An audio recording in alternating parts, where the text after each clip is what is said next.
I am a 20-year-old activist, and like any other 20-year-old, I use social media almost every single day to take pictures, connect with friends, and learn new information. And I'll bet many of you have seen an infographic post like this on social media, such as Facebook, Twitter, or Instagram in the last year, especially in the face of the coronavirus pandemic and Black Lives Matter movement explosion in 2020. People now more than ever, especially the youth, are determined to show that their morals align with what social media encourages. And as more and more issues are brought to light, people feel overwhelmed in learning about all of these different issues and how to best support them. So as a result, they turn to just posting a simple Instagram picture and patting themselves on the back. But I'm not here to talk about performative activism.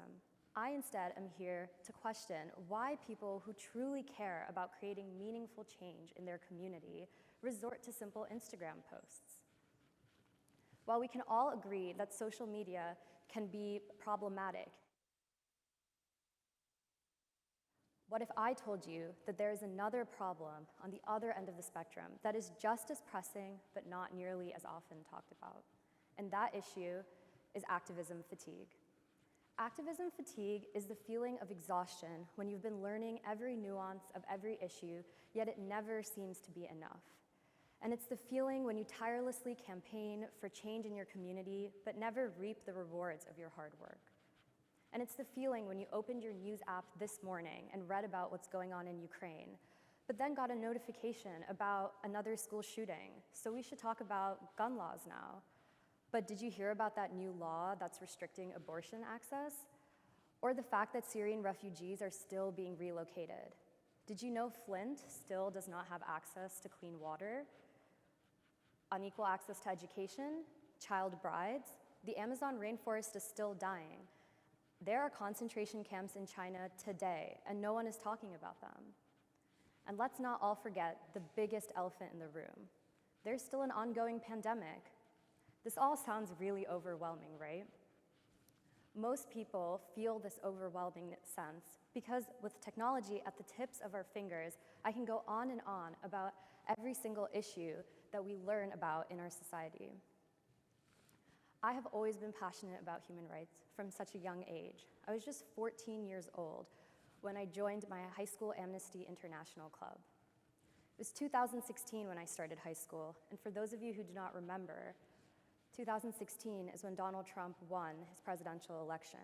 And for the first time in my life, when I was old enough to understand politics and election cycles and human rights, I was witnessing a polarized time in our country.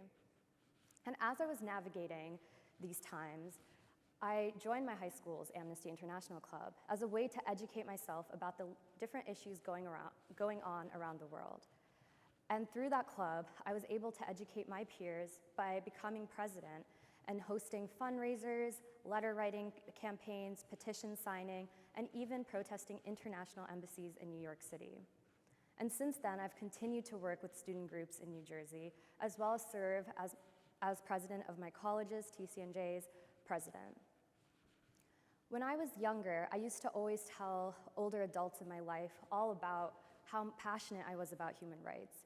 But I would always hear comments such as, "You're just so young. When you grow up, you'll learn that you can't help everyone." Or, "You'll grow out of this. This is just a phase." And when I was younger, I let these comments roll right off my shoulders. They were simply too old to understand the world through my eyes.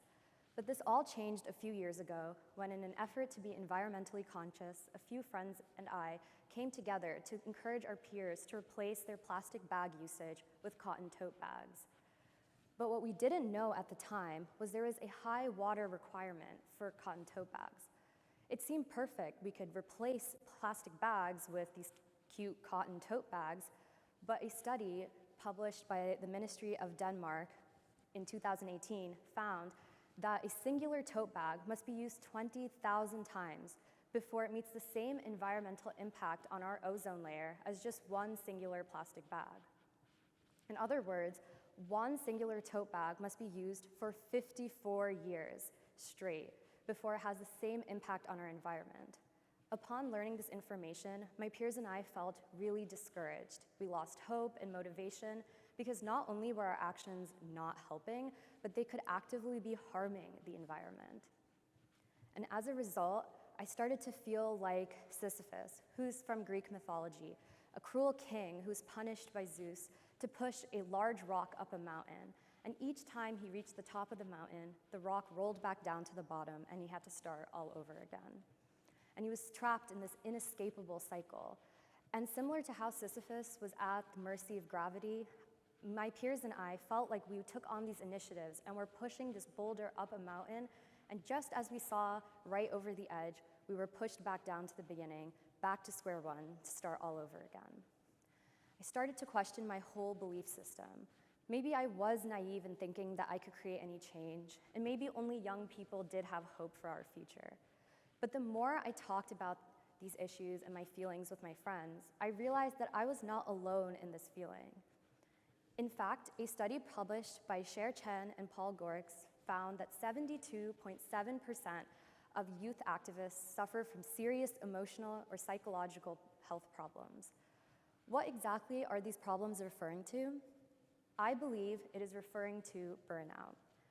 Youth activists are experiencing burnout at the highest rates we've ever seen due to unpaid internships and full-time students overworking themselves, stretching themselves too thin, and not having an outlet to talk about these feelings of burnout. So this brings me to my million-dollar question. If so many people feel this burnout, why does no one talk about it? There is a selfless culture around activism. We feel that we can't share our feelings of fear of failure, and there's shame in taking a step back from activism because it feels like it's a privilege to do so. And while it is a luxury that many do not have to take a step back and take a few days off from advocacy, it is necessary in creating an environment that helps all of us produce sustainable advocacy and activism so that it can last long into our adulthood and long into generations after us. So how do we go about creating such an environment? The first thing we must do is build resilience. And the only way to build resilience is to lean into our fears of failure and shame. We cannot simply pretend like they do not exist because that is impossible to get over. And we must also practice mindfulness. And this means relying on your family and friends for support. It means taking a step back when things feel overwhelming. And most importantly, it means celebrating every small key success along the way. Change rarely happens overnight. And as you guys may have heard of, the Montgomery bus sit-ins and the Greensboro sit-ins that are famous and accomplished protests did not take days to plan. It took months, if not years, to execute, plan, and see the change that it sought out to seek. Similarly, we must produce an environment where activists feel comfortable talking about their feelings so that we can create change in a better way, a way that can sustain our activism into adulthood and into future generations. And by creating these new conversations and shifting our mindset, maybe, just maybe, we can do the impossible and push the rock right over the mountain with ease. Thank you.